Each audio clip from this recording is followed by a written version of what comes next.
নমস্কার বন্ধুরা, আরও একটা নতুন রেসিপির ভিডিওতে আপনাদের সবাইকে স্বাগত। আজকে বানাচ্ছি চাল ভাজা। একটা চাল ভাজা আমরা ট্রেনে বাসে প্যাকেটে করে কিনতে পাওয়া যায়, দারুণ মুচমুচে সুস্বাদু হয়।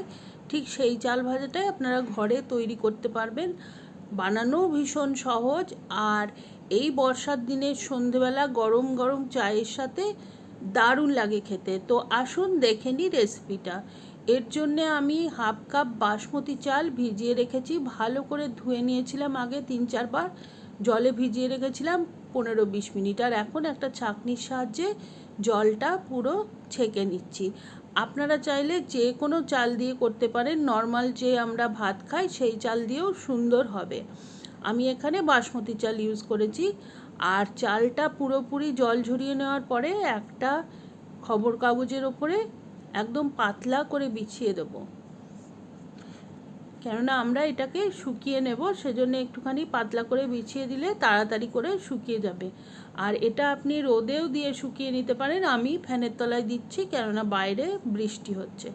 ফ্যানের তলায় দিয়েছি আর মাঝে মাঝে নেড়ে চেড়ে দিয়েছি। আধ ঘন্টার মধ্যে একদম শুকনো হয়ে গেছে চালটা।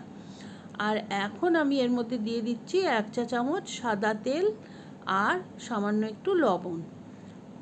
সব কিছু ভালোভাবে মিশিয়ে নেব, যাতে করে চালের মধ্যে তেলের একটা কোটিং হয়ে যায় আর লবণটাও সব চালের মধ্যে ভালোভাবে লেগে যায়।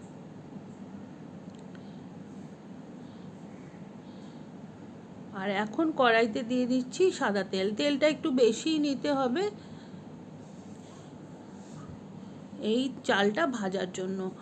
আর চালটা আমরা ডাইরেক্ট ভাজবো না, তেলটা একদম গরম করে নেওয়ার পরে আঁচটা একটু কমিয়ে দিয়েছি। আর এই রকম একটা ছাঁকনির সাহায্যে ভেজে নেব। ছাঁকনির মধ্যে হাফ চামচ করে চাল দিয়ে একটুখানি চামচের সাহায্যে নাড়াচাড়া করে ভেজে নেব, কেননা চালটা কিন্তু ভাজা হতে আরম্ভ করলেই অনেকটা ভলিউমে বেড়ে যাবে। তো এই ছাঁকনিটা নেওয়ার একটাই কারণ, সেটা হচ্ছে আমি ডাইরেক্ট যদি চালটা তেলে দিই তাহলে ছেঁকে নিতে নিতে অনেকটা সময় লেগে যাবে আর চালটা হয়তো পুড়েও যেতে পারে। আর ছাঁকনির মধ্যে দিলে তেলটা সহজেই ঝরিয়ে নেওয়া যায়। তেলটা ঝরিয়ে নিয়ে আমি একটা টিস্যু পেপারের মধ্যে ওটাকে রেখে দিলাম। আর এই রকম করে হাফ চামচ করে চাল দিয়ে আমি পুরো চালটাই ভেজে নেব। আর এখানে বলে রাখি যে আপনারা যদি অনেকটা তেল নেন তাহলে আরও একটু বেশি করে চাল দিয়ে আপনারা ভাজতে পারবেন, কিন্তু আমি অতটা তেল একদম গরম করতে চাইনি, সেই জন্যে আমি অল্প অল্প করে দিচ্ছি। আর এইভাবে সমস্ত চালগুলো ভাজা হয়ে গেলে তেল ঝরিয়ে আমি তুলে নিয়েছি। আর এখন অন্য যেই সমস্ত জিনিসগুলো লাগবে সেগুলো ভেজে নেব। দিয়ে দিয়েছি একটা শুকনো লঙ্কা আর 4-5টা কারি পাতা, ছোট ছোট ডাল। কারি পাতার গন্ধটা এই চাল ভাজার মধ্যে খুবই ভালো লাগে। আর আপনারা যদি পছন্দ না করেন তাহলে কারি পাতাটা এখানে স্কিপ করে দেবেন। তো এটাও আমার ভাজা হয়ে গেছে, তুলে নেব। আর দেব খানিকটা চিনেবাদাম। এখানে আপনারা চিনেবাদাম ছাড়াও কাজু কিশমিশ এগুলোও সামান্য একটুখানি ভেজে দিতে পারেন, তাহলে আরও খেতে ভালো লাগবে। তবে নর্মালি যে চাল ভাজাটা পাওয়া যায় তাতে শুধু চিনেবাদামই থাকে, সেই জন্য আমি শুধুমাত্র চিনেবাদামটাই ভেজে নিচ্ছি। এটাও বেশ একটু ফুটফুট করে ফুটতে আরম্ভ করলে তেলটা ঝরিয়ে তুলে নিয়ে চাল ভাজার সাথে মিশিয়ে দেবেন। সব কিছু ভাজা হয়ে গেছে। এখন আমি এগুলোকে একটু হাত দিয়ে ক্রাশ করে নিচ্ছি। কারি পাতাটা ক্রাশ করে নিয়ে পুরো চাল ভাজার সাথে মিশিয়ে দেব।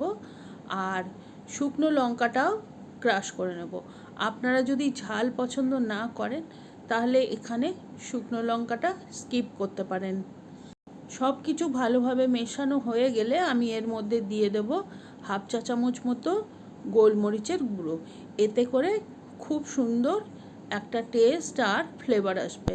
এখন আরও একবার সব কিছু ভালোভাবে মিশিয়ে নেব আর গরম গরম চায়ের সাথে সার্ভ করে দেব। কিংবা এইটা বানিয়ে আপনারা এয়ারটাইট কন্টেনারে ভরে স্টোর করে রাখতে পারেন। একটু বেশি করে বানিয়ে রাখলে 1 সপ্তাহ পর্যন্ত স্টোর করে খেতে পারবেন। তো আশা করি রেসিপিটা আপনাদের ভালো লেগেছে। বাড়িতে অবশ্যই ট্রাই করবেন, কমেন্ট করে জানাবেন কেমন লাগলো। আর রেসিপিটা ভালো লাগলে please like, share and subscribe my channel.